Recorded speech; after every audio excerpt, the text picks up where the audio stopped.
burning so long it's like alchemy.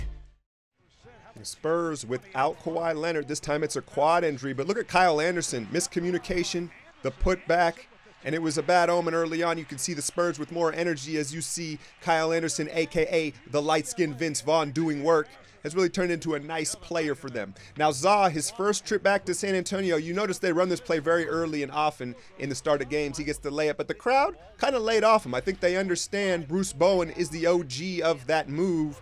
KD gets lost, leaves Draymond out to dry in the defensive rotations, and Powell can hit the corner three ball. Now this pass by Steph, that's like the equivalent of throwing into 3 deep coverage in football, right? 3 deep safeties, no chance at all. Real excited for Jimmy G though. Shout out 49ers. Steph to Draymond, and Clay, he's just a spur killer. He understands, I'm going to keep pointing this out, he understands they want to run him off the three-point line, so notice his patience with his shots. A lot of one dribble and wait for the defense to go by type of things. Denny Green bulldozes and then gets KD at the rim. So KD second in the league in shot blocking. But in order to really become elite, he's got to be able to block with both hands. He only blocks shots really with the right hand. If you look right here, this calls for the left hand. That's why he got at the rim. Danny Green, I didn't know you could do that. So San Antonio usually jumps all over us early in games, and that's exactly what they did. So in comes Iguodala, and right away the defense is ramped up. Now KD had 3 early turnovers where he was literally stripped of the ball, and I think what happens with KD is he's just too relaxed to start games because he doesn't feel as much pressure. He's like, man, we got this. So he's a little lax to start games, and then this, the scariest moment probably of the season, Pau Gasol rolls up on Steph Curry's knee, man. And it was just one of those moments like, uh-oh, but you could tell he think he was all right. But what happens is sometimes, you know, you're shown your basketball mortality in one play. Steph knew how serious and how close that was. And so all of a sudden, the rest of this game, you get dialed in Steph. You get an aggressive, kind of agitated Steph, kind of realizing, man, it could all be taken away from you in 1 second. Now the Spurs, the #1 team in the league in offensive rebounding, and it showed. JaVale was in there, and I want to shout out JaVale. He gave us a very productive, high-energy first quarter. Za was subbed out early, but you can see them all over the offensive glass with the 2 7-footers. And Kerr, I think, used the timeouts well, and you usually don't see him get on guys this early in games, but you can see the frustration start here with this timeout. And then Rudy Gay, coming off the Achilles, I was very impressed with the way Rudy Gay was moving. He had a block shot, and he had some bounce to his game, which bodes well for San Antonio. Ginobili corner 3 ball, and he reminds me of like an old fighter. He comes out with so much heart and spirit, but ultimately his body doesn't allow him to do what he used to do. And then Kerr blows a little bit of a gasket here, right? And this is a planned technical foul. He thinks Curry got fouled. It was a very, it wasn't something to act like this about, right? But Kerr, more so frustrated with the effort of the team, he did this to wake them up, and frankly, it worked. Kerr, man, so mild-mannered, can get fired up. He looks like he'd cut somebody, right? So after that, more active hands. The energy picks up. Here we go with a turnover. Now watch Steph. He needs to run to the corner to open up the lane, and he runs KD's lane for him. And so it's kind of a broken fast break, and a tough shot for Ig at the rim doesn't fall. Now here's another turnover from the youngster DeJounte Murray. Look at Curry run out, and this was a good chance to look at his knee after that incident. Obviously not going to dunk it. When does he ever? And Pop's going to hit a timeout, and this is what I love about the Spurs system. They only draft players that you can do this to. Watch Pop call the timeout and then just dog Murray out, right?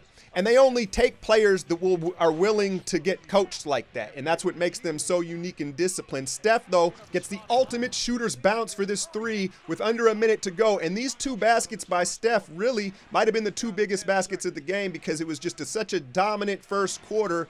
And it really gave the Warriors life. And you just had Steph dialed in. Like I said, man, moments of mortality, not in life, but on the basketball court sometimes can be sobering and what you need to wake up. Then Draymond, so smart, understanding what Rudy Gay wants, his basketball IQ off the chain. Watch him jump. He knows where Rudy Gay wants to go. He's not buying the ball fake, and it causes Rudy Gay to travel. Draymond's basketball IQ is a 10 out of 10, man. And then Clay, big boying Patty Mills, so smooth. And I don't know why Pop prefers to play Mills so much against us because we just abuse him. Our guards are too big. Kyle Anderson, though, smooth and able to run the pick and roll. The size coming off it, he can see if there's a trap and he can make the right plays. Powell still got something in the tank, man. I think they should use Powell a little bit more too, but who am I to question Pop? Iguodala, great sign to see his shot dropping early on. Very good arc and confidence. KD started the game 0 of 7, and again, kind of just a little bit lazy, man, and so that added to the tough start. Now let's freeze it right here. So Draymond needs to slow down when he comes off these pick and rolls. Steph's guilty of it as well, but if you watch the elite guys off screens, they hesitate and make the defense commit. Draymond comes off it at such a high speed and in one speed, and it lets the defense react. He doesn't get to read them. So watch, all in one speed, and then there's the turnover. Now let's look at it again in full speed and see what I mean. If he just hesitates, it's going to either make Powell or the weak side defender have to commit, but they don't have to because he doesn't give them a chance and it results in a turnover. Draymond, slow down coming off the screens. You're such a good passer. Now this is when I noticed how dialed in Steph was after the scare to the knee, and he's driving to the basket more, which is opening up that pullback hesitation three, but then look at him here defensively. This is when I was like, okay, Steph's fired up. Look at him. This is the type of intensity you'd like to see in spurts. Obviously it's early in the season, but moving his feet, and you can just read his body language, and it translates throughout the rest of the team, and it's a 24-second shot clock violation. So Steph with full gravity going now. Watch how quickly Bell processes this. He almost grabs his pass. He realizes, oop, it's not for me. KD lid off the basket after the 0 for 7 start. And that's how you know an elite score. It didn't even affect him. He didn't even show it. And then look at Draymond with the textbook closeout across the body. Rudy Gay in the corner. And now you feel like the Warriors have finally woke up. Steph pushing the ball, snake dribble all the way to the rim. Looks off Ginobili. And I swear, Steph gets goaltended more than any player in the league. Guys love to try to roof the chef. But again, check the body language. Check the seriousness out of Steph. Look at this, though. This was a turnover they caught. Look at him adjusting the mouth guard. And then the sloppy turnover. Patty Mills does a great job fronting because that's all he can do. But they caught that going out of the commercial break. Steph, the mouth guard turnover. Aldridge, deep position. And Danny Green looks like he's baking brownies when he pulls up. That boy's jumper, ugly, but yet still effective. Another good trend is closing quarters and halves. The last few games, they've been a lot more solid. Clay, 17 huge points in this first half as we took us a while to wake up in the Alamo. Draymond shooting 23% from behind the line as we've seen him struggle. So to knock that one down, you're like, yeah, okay, Dre. But look Aldridge in transition. Look at him. Look like he's running in sand. Look at that slow motion making Draymond look like KD on the break. Had a few dunks and filled the stat sheet as he usually does. And then look at KD's effort on the defensive glass, right? Rebound out of your radius. And it was crazy. I told you he started 0 of 7, but he finished the night 50% from the field. The definition of an elite scorer. KD, 3-ball. Golden State's got the lead early in the third quarter. Steph, another snake dribble, pull up patent. How about 21, 8, 4, and 3 for the chef on the road? And it was great right here to see Draymond. Look at him with the low pass. Instead of the lob, he's addicted to the lob. He gives KD the low pass, able to finish on the other side of the rim. And then Clay, once again, understanding they're going to run him off the three-point line, the patience, the trigger, the basket.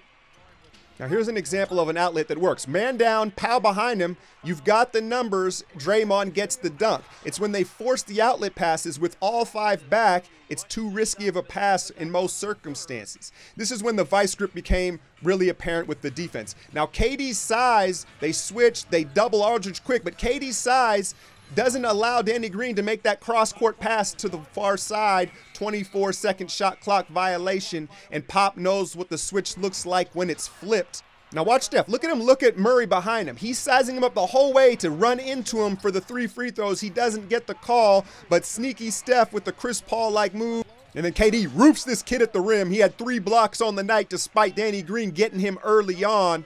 And that's the type of block that makes you second guess going to the rim the next time. And then KD's like, I do what I want, Rudy Gay. Dancing and prancing all the way to the rim with ease. And San Antonio, you could just feel it in the arena like, oh man, they woke. But TNT Thursday night game, you're going to get some keep it close whistles. Bell, complete verticality at Rudy Gay at the rim, and they blow the whistle. Kerr's like, I know what time it is. I know what time it is. And then this is what makes Jordan Bell elite. Look at Livingston, the nice little dish, the little tap pass, and Bell finishes at the rim. But not only is he smart and in the right spot at the right time, but his quick leap ability and then elevation is what's going to make this kid really special, man. I'm very excited. Iguodala is going to find Draymond nowhere to be found as the San Antonio rim protection pop timeout. And then Clay is going to cap it off with 27, another three. And Clay, man, his eyes get big. Remember when he hung 40 on him in that playoff series years ago? But Clay, for whatever reason, loves San Antonio and playing against Danny Green. And then Aldridge trying to dunk with Timberlands on. I got to clown him, man. The way he moves cracks me up. One thing that I noticed about Pat McCaw is he's got to work on his footwork. He had his foot on the line on this shot here. And then you'll watch him when he runs baseline. Sometimes he steps out of bounds. And then Pop's seen enough. So he thought there was a foul on the previous call. He blows a gasket. And really, this was, again, just like Kerr, this wasn't an out-of-control technical. He wanted to hit the locker rooms, probably get a vino suppository from the Spurs training staff for the ride home. Pop exits early as we fire back on San Antonio after spotting them another huge first quarter lead, man. And so we've got Denver in Denver Saturday night in what could be a trap game. Denver not off to the start that many people expected. With newly acquired Paul Millsap, they have that big backcourt of young guards. But the altitude is always a problem for this team, especially early in the season. And Denver will get out and run, so it's going to be ugly for somebody. I think it'll be a blowout. I'm not saying which way. I'll leave you with the chef in his finest form. I'm out, y'all. He was smiling at me, I could tell.